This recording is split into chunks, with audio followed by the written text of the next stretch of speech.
Virginia Center for Politics.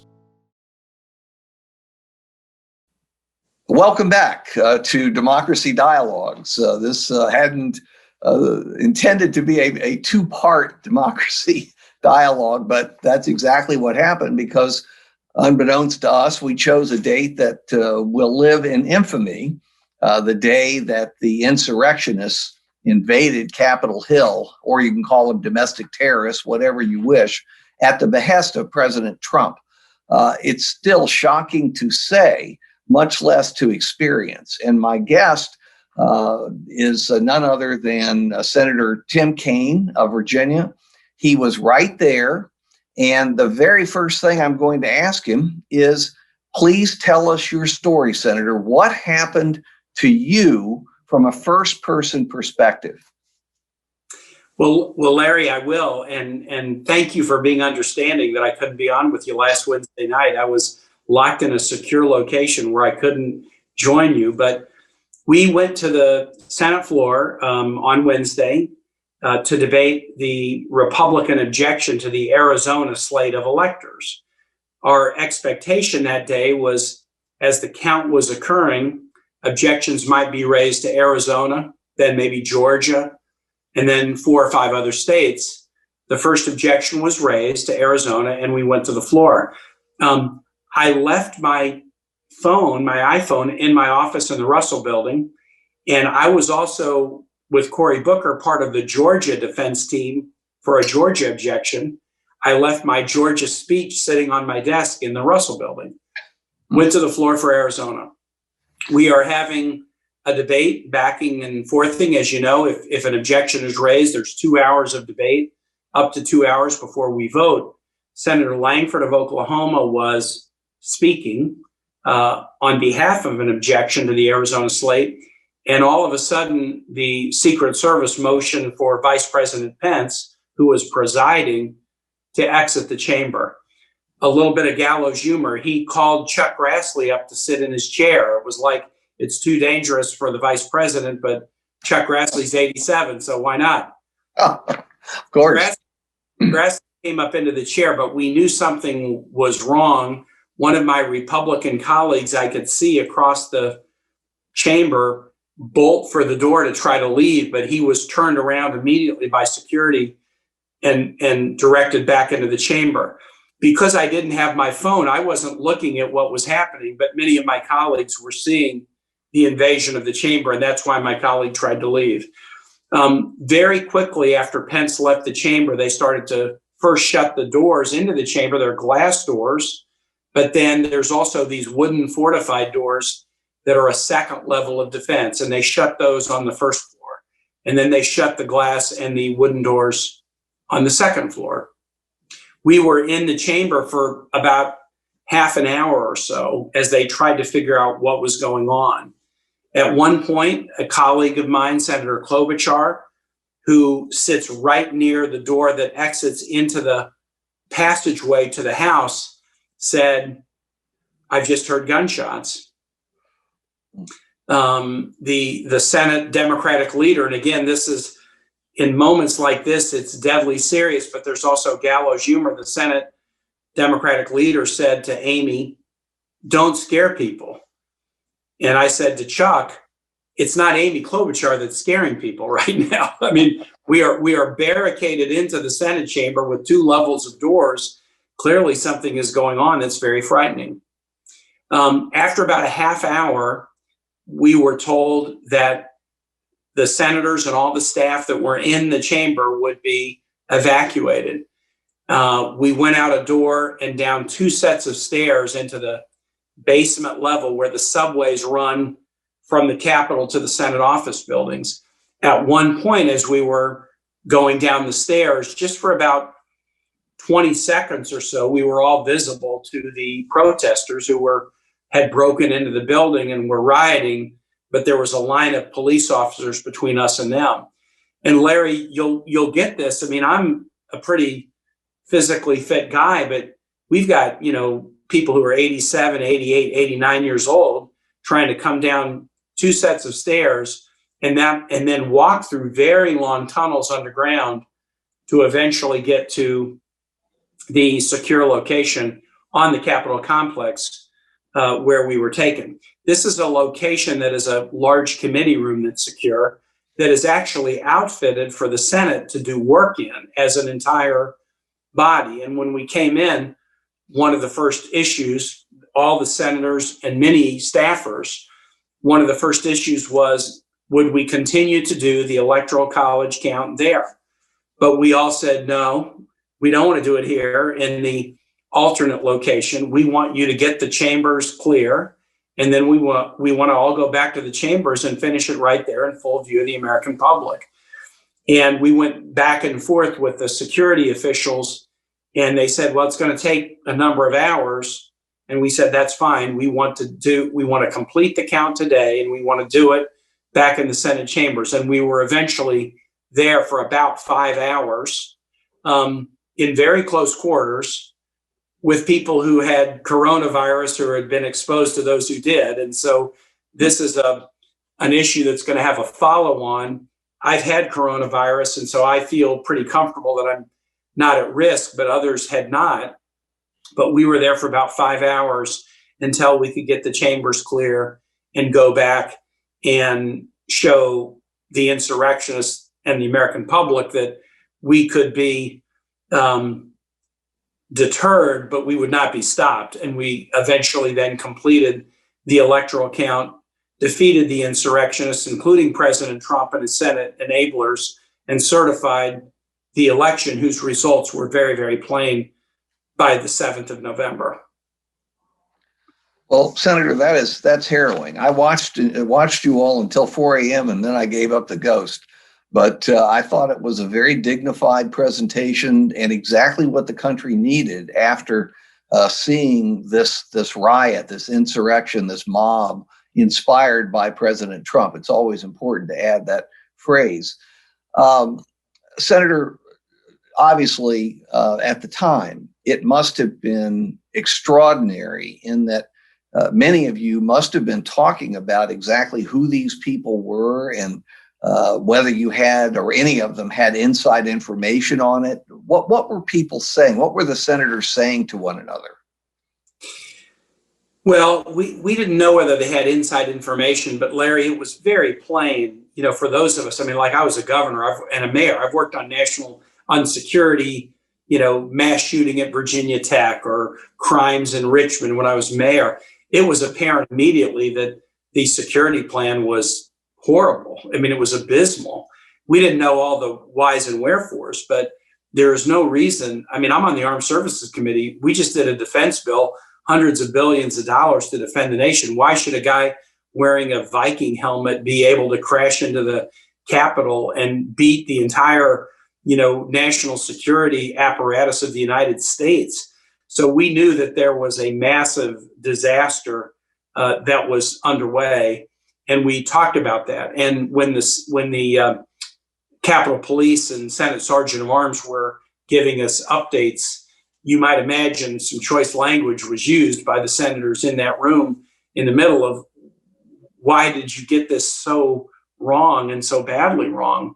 And as you point out, in the aftermath, because I had left my phone in the office, it wasn't until I got in the secure location that had TVs on that I was able to see what was really going on. It was very, very clear that at a minimum, massive security failures, but in subsequent days, police officers, Capitol Police behaving heroically, and then Capitol Police taking selfies with the protesters, et cetera. I'll tell you something, Larry, that I've not shared. I came into work the next morning. It was, we didn't get done till 2 or 3 in the morning. As you say, you were up till 4. And I got up very early the next morning and walked to the Capitol. I'm about a mile away. And I walked in to do a meeting that I needed to do that morning. And as I walked into a building, a Capitol Police officer, who I don't know, who was standing outside the door, said, "Senator, can I talk to you?" I said, "Sure." And he kind of sotto voce, he didn't want to be seen. He just said, "As you senators analyze what happened, you need to pull no punches and get to the bottom of it, because the plan for security and the resources devoted to security were absolutely abysmal. This Capitol Police officer is African American. Part of the way he described this to me suggested that he was very, very worried that possibly even some of his colleagues in leadership or elsewhere were, at a minimum, turning somewhat of a blind eye to this. And that caused me grave, grave concern. And I've seen that since. We're going to get to the bottom of it, Larry. And when we do, we're going to give medals of heroism to some, and we're going to hold many others accountable for the tremendous breaches of security that occurred that day. Senator, and I think that's exactly the right thing to do, did the security officials, when you and your colleagues questioned them during this disaster, did they have any good answers, or were they flummoxed too? They had no good answers at the time. And in fact, you can almost see the body language when questions were being shouted to security officials at the microphones in the secure room, but they weren't willing to speak loud enough into the microphones even to be heard. You kind of didn't need to hear what their answer was. And again, we've got to dig into it over time, because there's immediately, and here's a problem today. Immediately there was a little bit of the blame game and finger pointing. And of course that's natural. It's human nature. If there's a failure like this, you want to assign responsibility. But Larry, we've got to deliver an inauguration on January 20 that shows a very different face of this country than January 6th. And the combined agencies that we're counting on to do that are spending time now pointing fingers at each other. That's completely not only unproductive, but counterproductive. We've got to deliver. If the last memory that Americans have of the Trump presidency is a descent into chaos and violence inspired by President Trump, then the first memory they should have about a Joe Biden presidency is a peaceful transfer of power. We're going to get to the bottom of all of this, and there will be accountability, and that's important. But right now, the most urgent priority for the nation is to deliver an inauguration on the 20th of January that shows to all Americans in the entire world that we're not perfect, and nobody is, but we can deliver a peaceful transfer of power on the 20th of January. And that counterpoint between the Trump descent into violence inspired by Donald Trump and a peaceful transfer of power to Joe Biden with Donald Trump not attending, absent from the scene, that's the picture we want to show on January 20th. That has to be the priority for every second of every minute of every hour of every day from now till inauguration. And then we'll get to the accountability questions. Senator, the FBI, and you've probably seen this memo, but the FBI issued what I can only describe as a terrifying description of what is going on in the country with respect to January 17th to 20th, the inauguration, other activities with these far right-wing extremist groups. And I'll bet you some of the same people who were in Charlottesville in August 2017. You know these people. You have done a very powerful documentary film about these people, and it's the same people. Well, obviously they do have to be stopped, but they apparently have really detailed plans for the 50 state capitals, some more than others, particularly the blue state capitals, but also targeting the president-elect, the vice president-elect.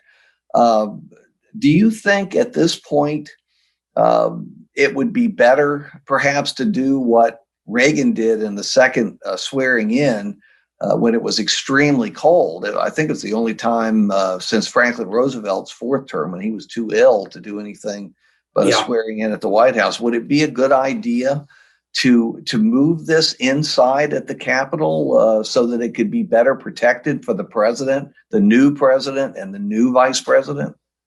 Larry, I think they really need to consider it. Right now, everything I know is that all systems are go for the outdoor inaugural, but they should be considering that. Obviously, even before January 6th, this was going to be a most unusual inaugural because of the pandemic. And now you compound the pandemic challenge with the threat of violence. I do think there is a a sentiment, and it's a legitimate one, that we don't want to suggest that insurrectionists have won. We want to suggest that we have confidence that they are defeated and will be defeated. But I think, right now, the inauguration of a president is a complicated ceremony because the mayor of D.C., the governors of Maryland and Virginia, the Congressional Inaugural Committee, the inaugural team of the incoming president, and the federal agencies, DHS, the defense, transportation, are all involved.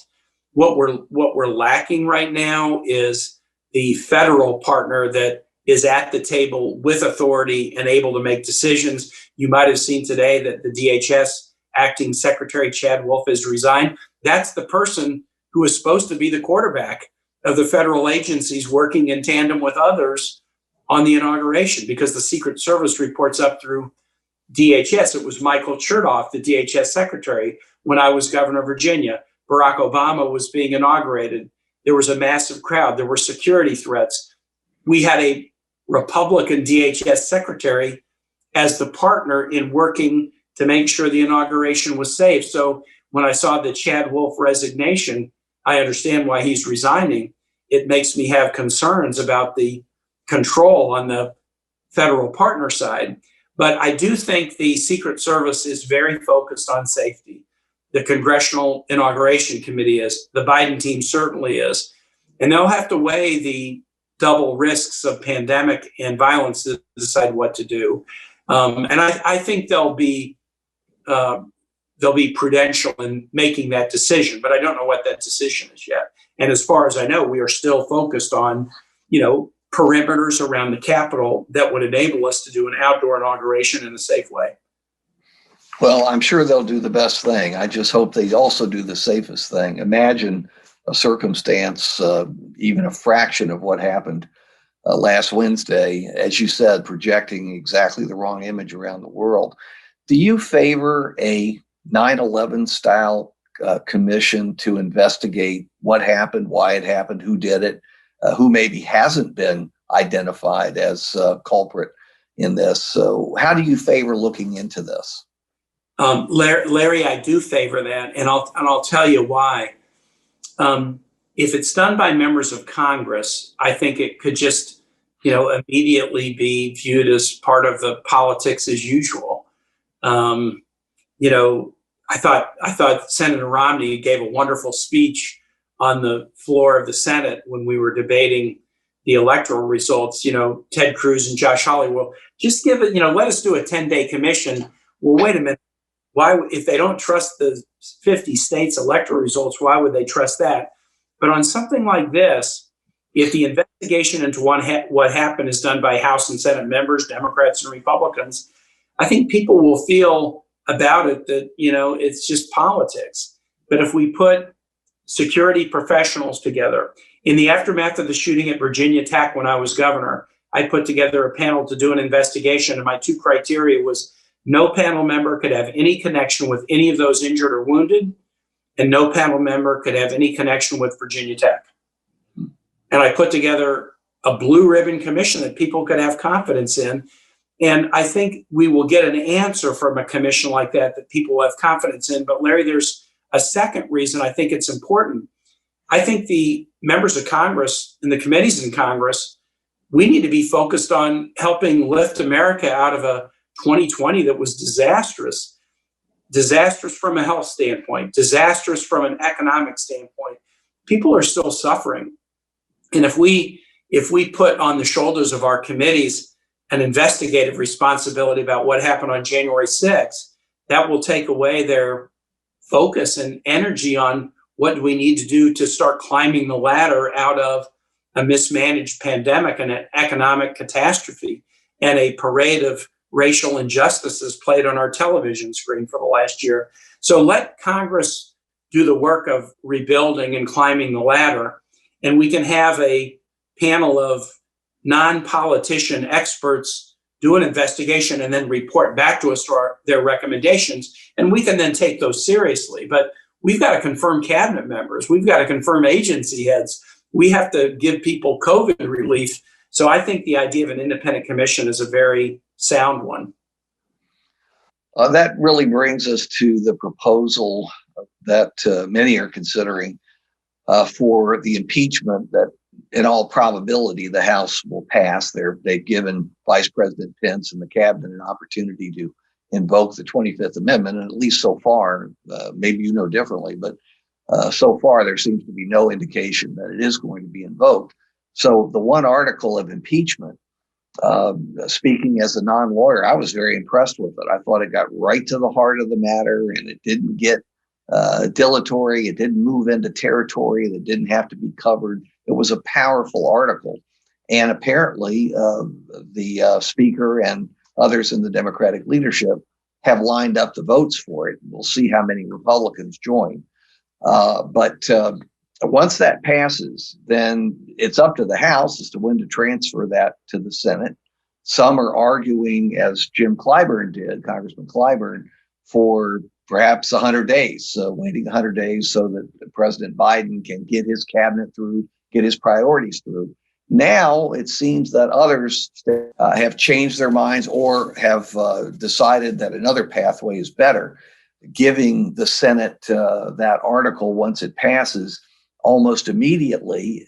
President-elect Biden today said the Senate could split its day.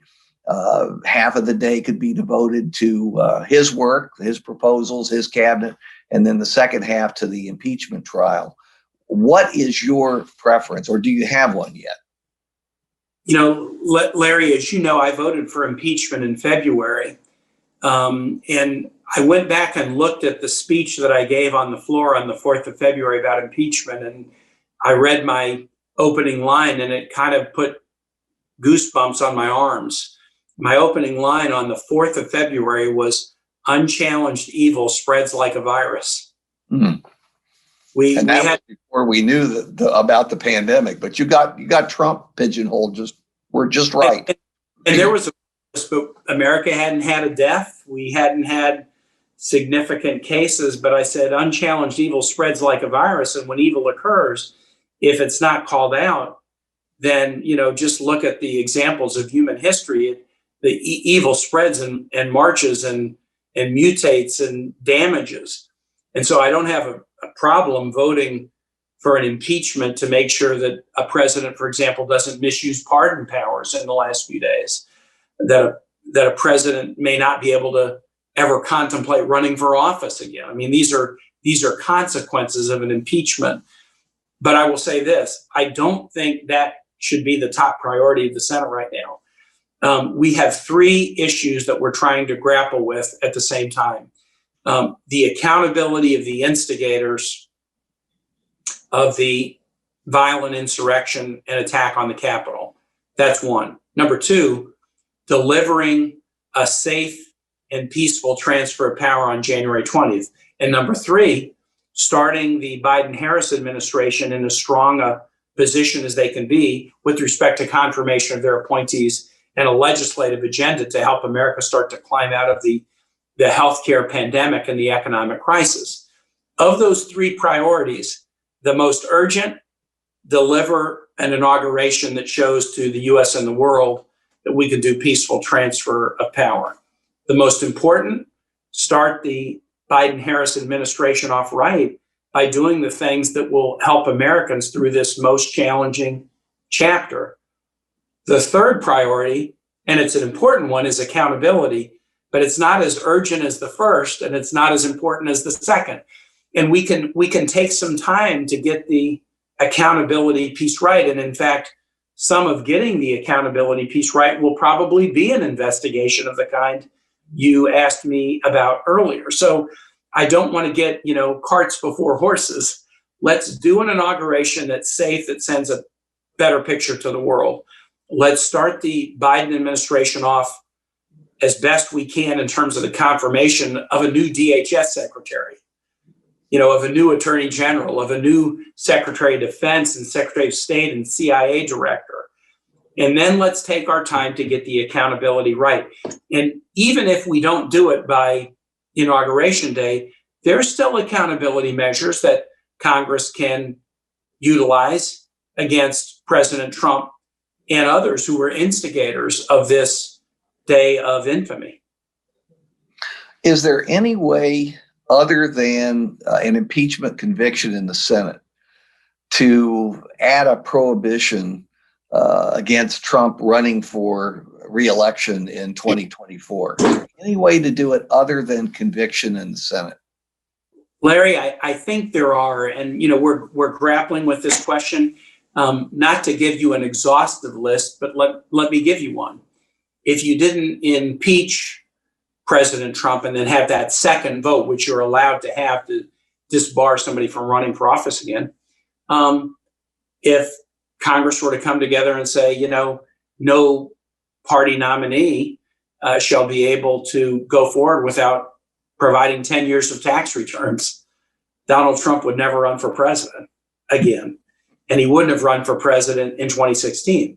So an issue would be, well, the Constitution says there's a qualification, you have to be 35 years old. Well, yeah, but the Constitution also finds it completely acceptable for Virginia to have a signature requirement to get on the ballot. There's all kinds of requirements that have been found to be lawful. So I don't think impeachment is the only way to prohibit somebody who has disgraced the office from running for office again. I'm just delighted to hear you say that, because that's the number one concern lots of people have, probably millions, that somehow or another he will be able to come back unless he is specifically prohibited from running. But if there are other ways of doing it, terrific. And Larry, as you know, impeachment takes 2/3 in both houses, but a provision that would say major party nominees needed to produce 10 years of tax returns, you could do that with a simple majority in the House, and then a Senate vote that might need to get to the 60 vote threshold, but much, much easier than 2/3 in both houses. Sure, although the House can pass that impeachment with a simple majority, which I think the Democrats have. It's your House of Congress. How in the world would, in this highly partisan age with Republicans who have ignored their responsibilities to the country as a whole and to the Constitution and served one man instead, 17 Republicans are needed in order to convict. Don't you think that's a near impossibility? It is, even under this circumstance. We had one Republican vote, Mitt Romney, who courageously voted in February. And Larry, I've never told this story, so if I'm going to tell it, why not tell it to you first? Great. when we were voting on impeachment in February, the one Democrat who had not declared before the vote was Joe Manchin. Doug Jones, very tough race, and he had declared that he was voting for impeachment. I walked into the chambers on impeachment, and I've known Joe since we were governors together. And I walked over to Joe and said, Joe, no matter what your vote is, I love you. You're my friend. And he said, Tim, I'm going to vote for impeachment. And I said, I just want you to know for the record, I told you I loved you before you told me what your vote. He goes, I got it. You're my friend. I said, I'm your friend. But at the end of the vote, Larry, when we all cast our votes, many in the Senate on our side sort of clustered around Joe Manchin and Doug Jones, because all of us were voting our conscience, but two were voting dramatically against their political interests, Doug Jones and Joe Manchin. And as we were gathering around both of them, we looked on the other side of the chamber, and Mitt Romney was just standing a complete pariah on the Republican side with no one talking to him, as we were huddled around our colleagues who had cast a tough vote. Mitt had cast a tough vote and nobody was talking to him. So these moments, in the Senate, the John McCain moment, casting the deciding vote so that 20 plus million Americans didn't lose health insurance, Mitt Romney on the inauguration. But I will say January 6th, 2021 will be a day that will be remembered in the history of the United States Congress for as long as there is a United States of America. And it had so many challenging, tough, poignant, gallows humor, somewhat comical moments in it But woe to us if we don't learn from it and improve from it. Well, being a profile in courage is a great thing for history, but it's awfully lonely. Yeah, The first few years after you are that profile, and Romney is a good example. indeed. Look, if we can talk about consequences, because you mentioned that a couple of times already. And if ever there were a circumstance where there ought to be consequences, it's this. And frankly, it reminds me so much of what happened in the Civil War, the first few months when the states were seceding, and members from those states had to decide whether they were going to stay with the Union or go with the rebels. And the ones who went with the rebels at least had the good grace to resign and leave. In the case here of this horrible insurrection, plus the big lie that many of these people promoted, the lie that there was voter fraud when there absolutely was not, and the vast majority of them knew there wasn't. There are a few really dim bulbs there who probably bought some of Giuliani's ridiculous propaganda, but the vast majority knew they were telling a lie, and their rhetoric encouraged the insurrection, not as much as Trump's rhetoric, but they certainly undergirded Trump in doing so.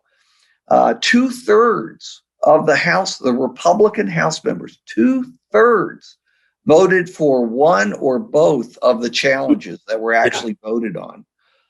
What are going to be the consequences for them? It's not just Trump, it's them.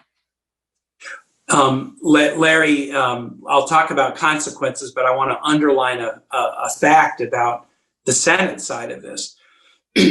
Not a single senator who objected, and there were 8 senators who objected either to Arizona or Pennsylvania or both. So it's interesting, 8 out of 51 Republicans in the Senate versus 2/3 of Republicans in the House, including some Virginians. But not a single one of the Republican objectors in the Senate objected to the results in their own state. Forgive my language. Talk about chicken shit. And you could really see their wheels turning. Well, let's see. If I object to votes of my own state, that might call my own election into question. Or even if I wasn't up this term, the voters I'm trying to disenfranchise in my own state could take it out against me. But wait, if a Texas senator, object to the Arizona vote, there's no way the Arizona voters I'm trying to disenfranchise can get at me.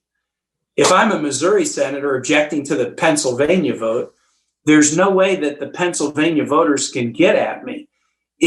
What's the opposite of profiles in courage? Profiles in cowardice. These folks were willing to stand up and act tough, but only act tough when they knew, I don't think they can get at me. And that infuriates me.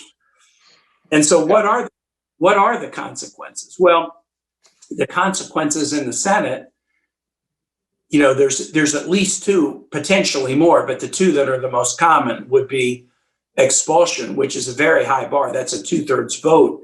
And that's not in both chambers. The Senate controls what we do about senators, and the House has to grapple with those. But obviously, if that many House members voted to object, you're not going to get a 2/3 vote in the House. Expulsion is a tough one because you're basically sort of disenfranchising the Texas or the Missouri that sent them there as a punishment for them attempting to disenfranchise other states. Maybe that's not the right answer. But I do think censure has to be considered. Let's talk about the most famous censure in Senate history, which is viewed as a positive moment in the Senate, not a negative. The censure of Joe McCarthy. What did Joe McCarthy do? He used his official post to perpetrate the big lie. He preached over and over again that many people, including completely innocent people, were communists attempting to overthrow the government. And for preaching a big lie and hurting the reputations of individuals, he was censured overwhelmingly by the Senate. Now, were the actions of Ted Cruz and Josh Hawley instigating the attack on our democracy? How do they compare with Joe McCarthy? Well, you might argue that the Joe McCarthy activities were worse because they took place over a much longer period of time. But you might argue, well, Joe McCarthy was bad, but he attacked the reputations of individuals. He didn't try to undermine an election. He didn't try to impugn the integrity of the American government. He didn't try to stop the peaceful transfer of power as certified by all 50 states in the District of Columbia. So I do know that many of us are looking at the McCarthy example and trying to ask, okay, how does this compare with that? Is it better? Is it worse? If a Senate was willing to come together in that instance and say, this is beyond the pale. And remember, Larry, as you know, what does censure do? It doesn't remove you from the Senate. It doesn't remove you from a committee. It just is a reputational damage. It's your colleagues basically saying, we ought to have some standards here. And there ought to be some reasonable ground to even disagree about what the standards are, but this clearly goes beyond the standards. So Joe McCarthy was censured for preaching the big lie, and we just saw an attack on the Capitol that was perpetrated by those preaching the big lie. That's exactly right. They're very similar. Joe McCarthy knew that the vast majority of the people he was accusing of being communists were in fact not communists. And as the famous hearing witness put it, at long last, sir, have you no decency? And in the case of Cruz and Hawley and the others who voted for this, they know full well that Trump's charges were absolutely false and that all Trump was trying to do was to overturn an election and stay in office. And that's what they were doing too. They were helping him in order to get renominated in their states or run for president or whatever they were doing. Now, the censure, that's a great idea, the censure idea. How about, are there penalties that can be attached? You said you don't lose your committee assignments, but what about seniority? I mean, is there any way that a majority of the Senate, perhaps not even involving Republicans if they refuse to vote for it, that these senators could have their seniority on committees stripped away from them? Larry, with a vote of the Senate, yes, you could do it. And just going back to the McCarthy censure, just the history of it, the censure resolution was filed by one senator, a Republican, Senator Flanders from Vermont, just one sponsor. He had originally contemplated a resolution that would have stripped McCarthy of being a committee chair. He realized he could not get the votes for that. And so he instead filed a resolution just to call for a censure. So look, we could do anything as a Senate with the agreement of the Senate. But the question is, back to your analogy, it was Joseph Welch, the Army lawyer in that hearing, who said, have you, at long last, have you no decency? At the time of McCarthy, there was a bipartisan consensus that decency should be important and it should matter.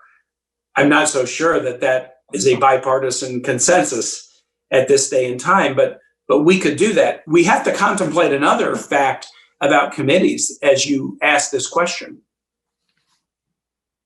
If we impanel a 9/11 style commission to look at this and report back to committees, they would likely report back to the Intel Committee, to the Homeland Security and Government Affairs Committee, to the Judiciary Committee. Some of the members are on those committees.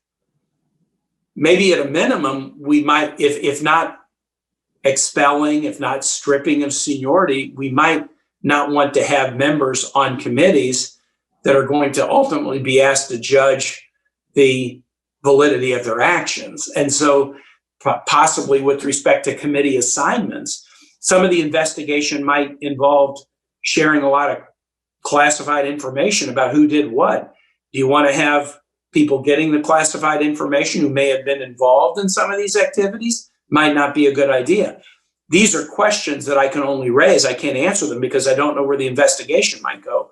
But these are questions that we are grappling with. Well, at least for the time being, you have a Democratic majority thanks to the winning of the two Georgia seats plus the new vice president's votes.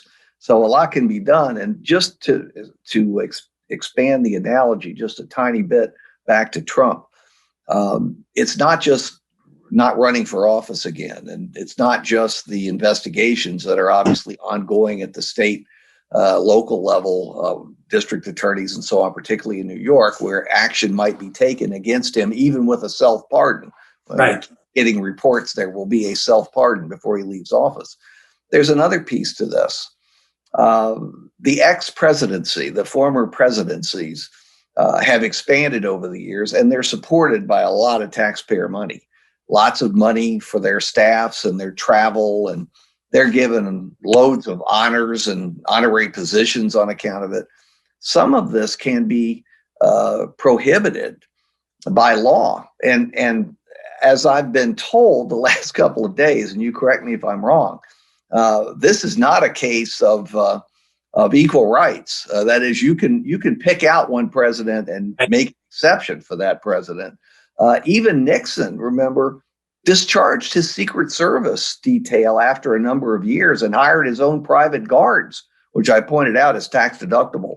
But these things can be done. And if ever there was an exception to post-presidencies mattering, it will be Trump's. He doesn't deserve any honors. He doesn't deserve any taxpayer money. Is this possible? Larry, it's possible. And let me give you another thing we have to consider. In the same way that the former presidents get a lot of perks, former vice presidents don't. Vice President Pence is under death threats now from some of these insurrectionists. A vice president gets some security protection for a very limited period of time. But after that, it goes away unless there's a determination like, wait a minute, you really need some help. I mean, if you look at some of the insurrectionists' attitude, I mean, Mike Pence basically woke up at 11:59 p.m. and decided that he needed to not be obsequious and not be just a bobblehead yes man, but follow the Constitution. And just for that one instance of doing what his oath of office compelled him to do, he's under elevated risk and not accorded the kind of lifetime protection that a president gets. And so I think we may need to make a number of exceptions right now with respect to the protection that President Trump might get, not the protection he might get. I would not want him not to have protection, but perks, other kinds of perks, certainly. And we may need to explore the danger of allowing security protection to expire quickly for a vice president that some of these insurrectionists now believe, was part of the deep state that took their president out. Yes, the hang Mike Pence chant was particularly obnoxious. Final question, Senator. I apologize for going way over our time, but you gave me the opportunity, and obviously I'm going to take it. I want to ask you about President-elect Biden, soon to be President Biden, and Vice President-elect Vice President Kamala Harris. Given the horrible nature of the events that have unfolded, not just recently, but really throughout the Trump presidency, and his refusal to concede, it still sticks in the gut. He's never conceded. Right. Does this create the atmosphere that Biden and Harris can capitalize on? In what ways could they do it? Is there any chance of using this to bring at least part of that Trump coalition back into the mainstream for national unity's sake? Larry, I believe there is, but I'm going to give you the caveat. As you know, Mark Warner always says that I'm sickeningly optimistic, and that my sort of over optimism and his over pessimism, works out to a golden mean that's probably appropriate. I'm an optimistic person. I look at what's happened as a chastening experience for some in the GOP, and the way to work out of the cul-de-sac they put themselves in is by joining together to try to do some good things at a time of maximum crisis. So we have a crisis that's near unprecedented with the pandemic and the economic challenge of the last year. We have this visible desecration of our democracy inspired by a president that many Republicans knew in their heart was dangerous, but because they could get a tax cut or a judge they liked or a golf invitation or avoid a primary opponent, they were willing to go along. And they feel chastened and a bit guilty about that. With those two factors, the significant challenge before us and folks feeling a little bit chastened about their being bystanders while bad things happened, I do think there's an opportunity for us to come together to do some good work. And I will say an additional thing. Joe Biden knows the Congress better than any president since LBJ. He loves the Senate. 36 years in the Senate. He knows the people. He knows their quirks and shares travel experiences with them. My perception was among my colleagues, there was deep animus that was sort of rooted in jealousy against Obama. And there was deep animus sort of rooted in misogyny against Hillary. That's not the way the Republicans feel about Joe Biden. They may joke about his gaffes or something, but they don't have hatred for him. They generally feel like Joe Biden is a patriotic American who's going to try to do the right thing. That doesn't mean they're going to agree on 50% or 30%, but there is a reservoir of goodwill that many of these folks have toward Joe, and he knows that, and he has the same feeling toward that. So at a time of maximum peril, at a time of maximum need, Joe Biden comes into the position with a connection that is fairly rare in the last 50 years to the Article I branch. I don't know whether that's going to be enough, but I think the stars are aligning. And as you know, because you're such a historian,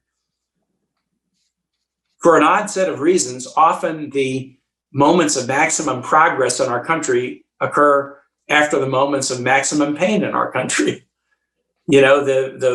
The Civil War, post-Civil War amendments after the Civil War, or the Civil Rights era in the 1960s after massive resistance. We take big steps forward and we take big steps back, but sometimes maximum progress occurs immediately after maximum pain.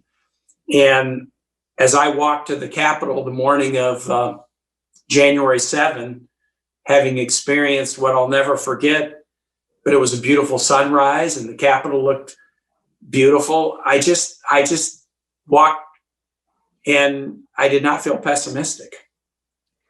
Well, I hope you will tell your colleague, our friend Mark Winter, that medical studies show that optimists live longer. He needs to know that.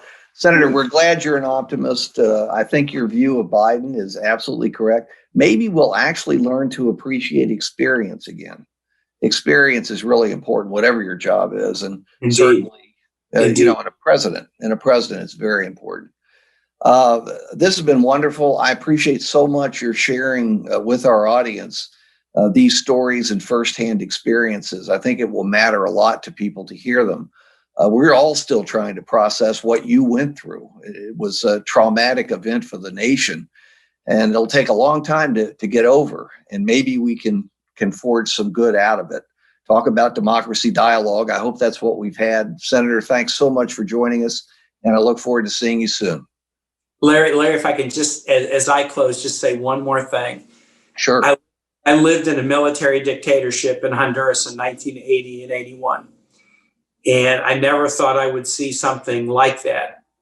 A leader unconstrained by rules and norms and institutions in this country.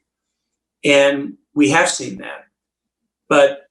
And some of our adversaries around the world, Russia, China, Iran, North Korea, others are kind of laughing. See, you try to criticize us, you try to talk to us about human rights, but look at what you're up to. But we're going to show them on January 20 that the difference between us and you is yeah, we can make a mistake, but when we do, we can correct it. Xi Jinping trying to hold on to power through 2040 or so, Vladimir Putin and Recep Erdogan trying to change their constitutions and rules to guarantee power forever. Yeah, they make mistakes. They don't correct them. They just try to extend their power ad infinitum. I think we're going to show the world on January 20, we can make mistakes just like anybody else can. And we have to be humble about that. We can't just pat ourselves on the back and talk about American exceptionalism if we don't act in ways that justify it.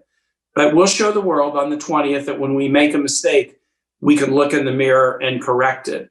And that has always been the thing that has saved us. And I think it will continue to. A student sent me a button, Senator, that I just love, and I've been wearing. I wore it last week during the other democracy dialogues, and it simply says January 20th, 2021, the end of an error, ERROR, not ERA. And you're right, we correct our mistakes, although it's frightening that we came as close as we did to potentially authoritarianism. And it's pretty clear why and how, and I hope we'll all come to terms with it and make sure it never happens again, at least in our lifetimes. Absolutely. Larry, thanks so much for what you do. I enjoyed this very, very much, as I always do, Senator. Thank you for joining us and giving us so much time.